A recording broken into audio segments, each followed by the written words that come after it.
आइए हम कुछ प्रमुख समाचारों पर चिंतन करें।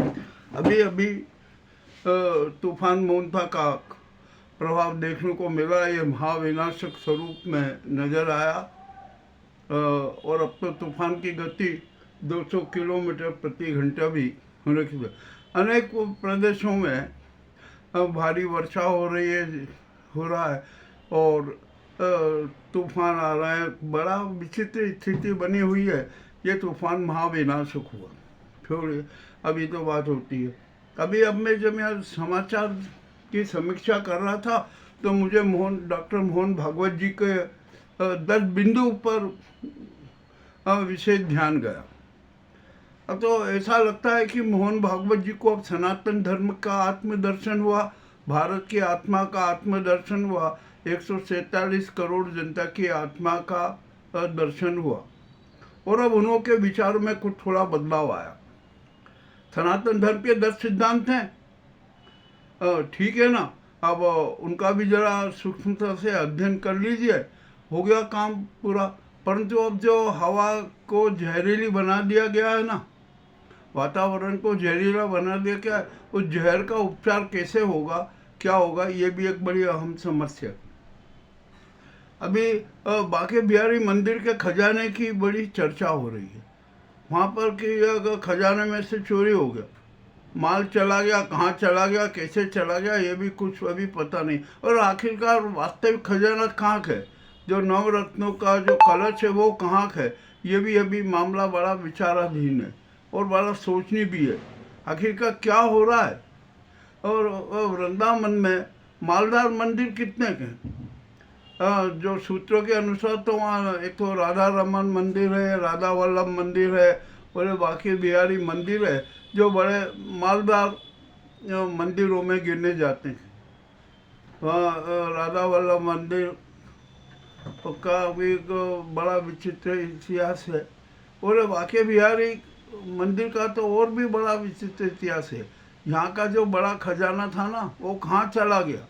अब तो यहाँ पर हो रही है कि कोई ऐसा एक पाइप डला हुआ है कि जिसमें कुछ आभूषण डाले जाते हैं, वो बाहर हो जाते हैं। अब आखिरकार ये खजाने के चोर कौन है, ये भी मामला बड़ा विचाराधीन है, इस पर भी सोचना पड़ेगा। और अब इस घटना के बाद से अब तो ऐसा लगा कि जो जितने भी आराधना स्थल है ना, सब पे दासा खाना की जांच होना चाहिए, सब पर संपूर्ण विवरण होना चाहिए। उसमें इस्कॉन मंदिर भी अलग से नहीं है, इस्कॉन मंदिर का भी को पूरा रिकॉर्ड की जांच होना चाहिए, क्योंकि सबसे ज़्यादा तो दान तो इस्कॉन मंदिर में भी आता है। हमारे यहाँ महाकाल मंदिर में भी दान आता है, यहाँ का तो हिसाब क्लियर रहता है, किंतु यहाँ के भी हिसाब किताब में बड़ी गड़बड़ी हुई। हमें यहाँ तक पता है कि मेरे को जहाँ तक लोग चर्चा करते हैं कि एक यहाँ पर ज्योतिर्लिंग है, उसमें एक बड़ा हीरा जड़ा हुआ था, वो हीरा कहाँ चला गया, कैसे चला गया, कुछ पता नहीं। और वहाँ पर अभी एक जो स्पॉट जैसा दिखता है ना ज्योतिर्लिंग में, वहीं पर हीरा फिट था। अब क्या कह सकते हैं, यहाँ पर तो बड़ी बड़ी विचित्र होती है। यहाँ एक मुखी रुद्राक्ष की माला थी, उसमें से कितने रुद्राक्ष गायब हुए, ये भी बड़ी विचित्र बात है। अब कुछ भी क्यों नहीं कह सकते। यानी हमारा आज का इंसान है ना, हम भगवान को भी धोखा देने में नहीं चूकता, भगवान के घर में भी चोरी करने में नहीं चूकता। अब स्थिति बड़ी विचित्र, क्या किया जाए, जो भी होगा देखा जाएगा। अब यहाँ पर आया ये हमारे पीएम मोदी जी, अपने आप को विष्णु का अवतार भी बताते हैं, नॉन बायोलॉजिकल भी बताते हैं, और स्वघोषित विश्व गुरु भी हैं, धर्म गुरु भी हैं, विकास गुरु भी है, वो न जाने काय के गुरु है। और वो तो वो इवेंट गुरु भी है, हर चीज़ पे इवेंट करते हैं।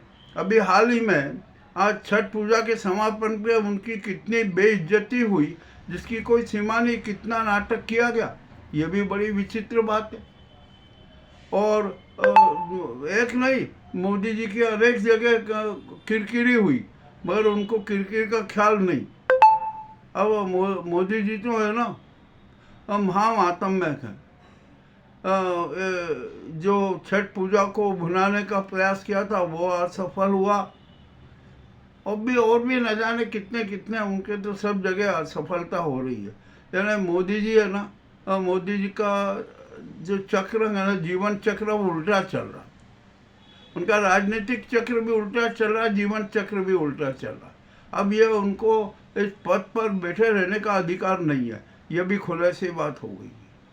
अब अभी जब मैं समाचार देख रहा था तो दिल्ली में जहाँ जहाँ बड़े बड़े भवन थे, वहाँ पर कुछ झुग्गी झोपड़ियाँ थी, उनमें भीषण आग लगी भाई। अब क्या कर सकते हैं, लग गई, क्योंकि इन झोपड़ियाँ ही तो जलेगी। महलों में तो आग बाद में लगना है, लगेगी उनमें भी, किंतु अभी तो ये झोपड़ियाँ को में आग लगना है, उनको हटना है और किसी भी तरीके से वहाँ पर प्लाट की बिक्री और वहाँ बड़े महल खड़े करना। ये सारा पूरा राजनीतिक नाटक चल रहा है। अब यहाँ पर इस देश में हम बड़ी विचित्र स्थिति पैदा हो गई है। देश में अराजकता फैली हुई है और यहाँ पर धर्म के नाम पर न जाने क्या क्या नाटक किए जा रहे हैं। हिंदू मुस्लिम के नाम पर क्या क्या नाटक किए जा रहे हैं। आखिर क्या होगा क्या इस देश में? अरे अब यहाँ पर जो हिंदू मुस्लिम की जो भावनाओं की आग लगाई गई है ना, अब उसको आग को बुझाने का प्रयास कर रहे हैं मोहन भागवत जी। मोहन भागवत जी ने कहा कि अरे नहीं नहीं, इस्लाम तो भारत में था ही और यहीं से फैला, यहीं से पनपा, तो इस्लाम भारत से खत्म नहीं हो सकता। अब आप ये करो। हाँ, उन्होंने एक बात जरूर कही कि इस्लाम में और जो सच में ईश पूजा होती है, इसकी आराधना होती है, वह हर पंथ में होती है। बस सिर्फ यह है कि पद्धति में थोड़ा अंतर हो जाता। चलो ठीक है, इस आराधना तो होती है, अब कोई दिक्कत नहीं है। अब उन्होंने कहा कि 3 बच्चे भी पैदा कर सकते हो, कोई दिक्कत नहीं है। उन्होंने कहा कि जितने भी हमारे यहाँ पर शहीद हुए हैं उसमें हिंदू भी हैं, मुस्लिम भी है, सब हैं, वे सब हमें प्रेरणा देते हैं, हमें हमारे आदर्श हैं। अरे तो वे अब बात करो, जब आपने हिंदू मुस्लिम की तो खूब आग लगा दी। और यहाँ पर अब मोहन भागवत जी ने कहा कि नहीं, अयोध्या में जो राम मंदिर था उसमें हम शरीक थे, मगर अब काशी और मथुरा में हमारा कोई समर्थन नहीं है, हम साथ में नहीं है। चल मत, परंतु उन्होंने यहाँ पर थोड़ा सा एक कॉलम और दे दिया कि यदि कोई स्वयं सेवक काशी और मथुरा से जुड़ना चाहे तो वो जुड़ सकता है। यानी यहाँ पर भी एक दाव खेल दिया। अरे अब तो कुछ नहीं है। और मैं तो भागवत जी से, हम तो भागवत जी को कभी से चेताते रहेंगे, हर बार चेता रहे। और संघीय नेताओं के जरा काले कारनामों का भी तो इतिहास देख लीजिए, उस पर भी तो अध्ययन कर लीजिए। अब संघ का संचालन कौन कर रहा है ये मोहन भागवत जी बताना भूल गए। संघ पर किसका अधिकार है? मैं तो कह रहा हूँ कि संघ का जो संचालन अभी गुजराती गैंग कर रही है, और जो जिन्हें डॉक्टर मोहन भागवत बड़े विश्वसनीय मानते थे, वही तो इस गुजराती गैंग के दल्ले हैं। मामला बड़ा विचित्र है। अब क्या किया जाए, क्या नहीं किया जाए। और हमारे देश की हालत तो बहुत खराब होती जा रही। यहाँ पर भारत पर कितना कर्ज होता जा रहा है, कोई सीमा नहीं। पीएम केयर फंड का भी अभी नाटक उजागर हो रहा है, कोई दिक्कत नहीं है, उसका भी आ गया, वो तो एक निजी फंड हो गया। अरे यहाँ पर राष्ट्रीय सुरक्षा फंड है, सारा फंड उसमें आना चाहिए। तो आपका ये पीएम केयर फंड में क्यों? और उसका हिसाब किताब सार्वजनिक करो ना। अरे आप ये क्या नाटक हो रहा है इस देश में? अब यहाँ पर आपने LIC के 32,000-33,000 करोड़ अडानी के उसमें देने का वो कर दिया। क्यों किया भैया? करना नहीं चाहिए ना, पहले ही जो परिणाम हम भुगत रहे।